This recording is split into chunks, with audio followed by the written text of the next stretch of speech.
Hello there, geeks and gamers, I'm MarcTheCyborg, and here are some of the interesting new release games coming out in April 2020. No April Fool's jokes, I promise, these games are actually coming out.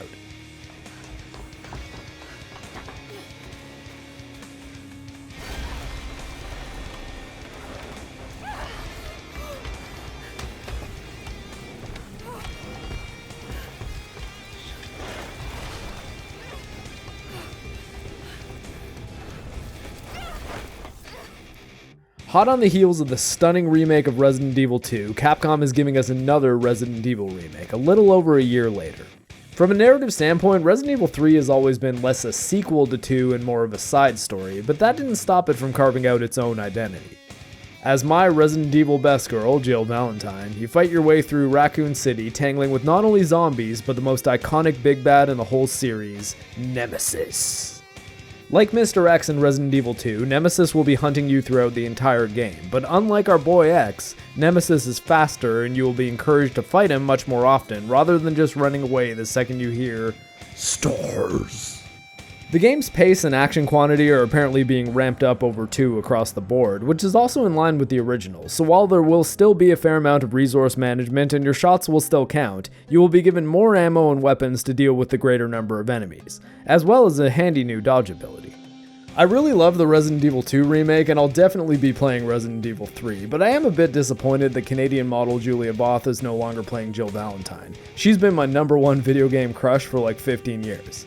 I found out she was a real person earlier this year and it blew my mind. That being said, I hope Russian model Sasha Zatova does well with the role, and I do wish her luck. But she's not my Jill.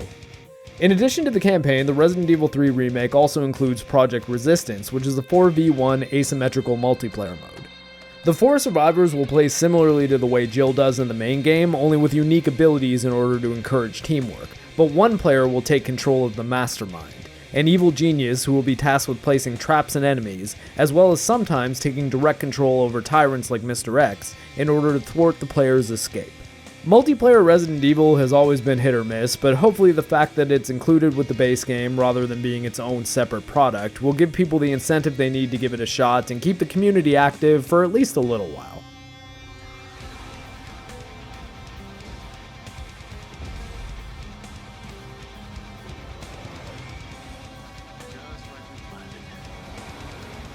The Gears of War series has been a staple of the third-person shooter genre for 2 generations now, but on April 28th, a new kind of Gears of War game will be launching, a turn-based strategy game called Gears Tactics.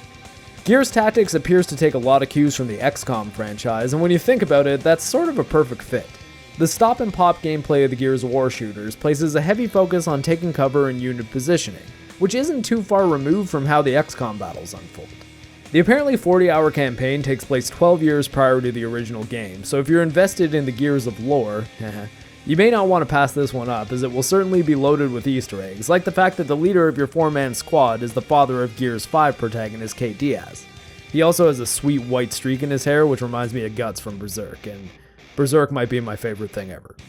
Seriously, read or watch Berserk, I will take every chance I possibly can to bring it up.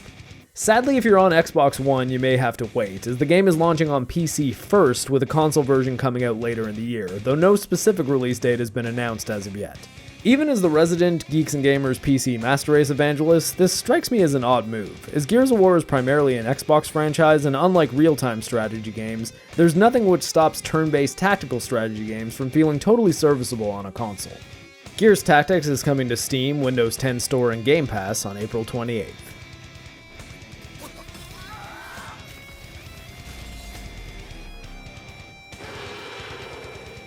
Few films mean as much to me as the original Predator. It's a god-tier 80s action horror sci-fi film, and if you haven't seen it, pause this video and go watch it right this second. You back? Congrats, you now understand the "get to the chopper" meme, and that if you're a goddamn sexual Tyrannosaurus, you ain't got time to bleed. On April 24th, Friday the 13th developer IllFonic is releasing their asymmetrical multiplayer take on Predator Hunting Grounds.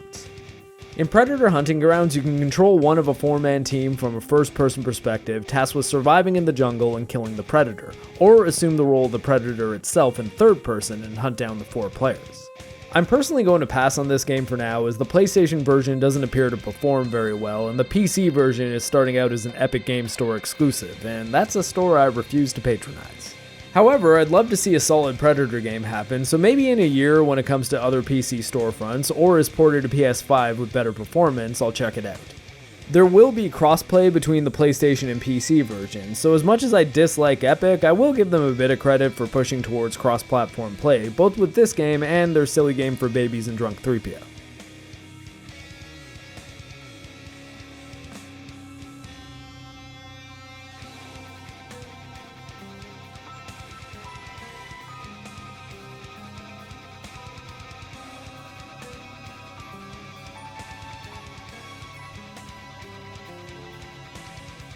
Ever since the PS3 tech demo of a Final Fantasy VII Remake was revealed, fans of the classic PS1 original have been foaming at the mouth for it, and while it's been a long and complicated road, the first installment of the ambitious, episodic Final Fantasy VII Remake is finally launching on April 10th. The visuals look good, the game will be fully voice acted, and the combat is a combination of real-time action and a modified active time battle system in which your characters will have an action meter that, when full, can be used to execute a menu-based command. You can also take control of any character in your party at any time in order to move them around the battlefield and launch basic attacks, which will fill up that character's ATB meter. I'm personally not going to be playing Final Fantasy VII at launch, as I think it would make more sense for me personally to wait for a better performing PC version, and that'll probably land me closer to when Part 2 eventually launches.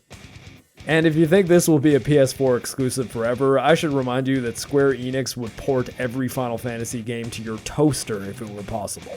If you want to play this game at 60 frames a second, just give it a bit of time, trust me. While Square Enix insists that each part will be as big as a full game, that's a claim which won't really mean anything until the game is out and the community sees the whole scope of the project. So if you're not chomping at the bit to see this new take on Cloud Strife's tale, waiting on some reviews would be a smart decision. If you're a die-hard Final Fantasy VII fan, have a PS4, and can't wait another minute to grab the Buster Sword and spike your hair to anime level 99, the wait will finally be over on April 10th. Until you finish Part 1 and the wait starts again. Also, if you're on the fence, there is a demo available on PSN, and you don't even have to buy Tillwell number 1 to play it. If you get that joke, hello there, fellow boomer. This month wasn't quite as stacked as March, but we are getting two awesome looking throwbacks to games from the 90s, so while the quantity in April is lacking, we appear to be getting some rather high quality releases. As always, don't ever feel like you need to play a game the day it comes out. Each of these releases will be just as awesome in a few months when the prices drop and the bugs and glitches are patched up.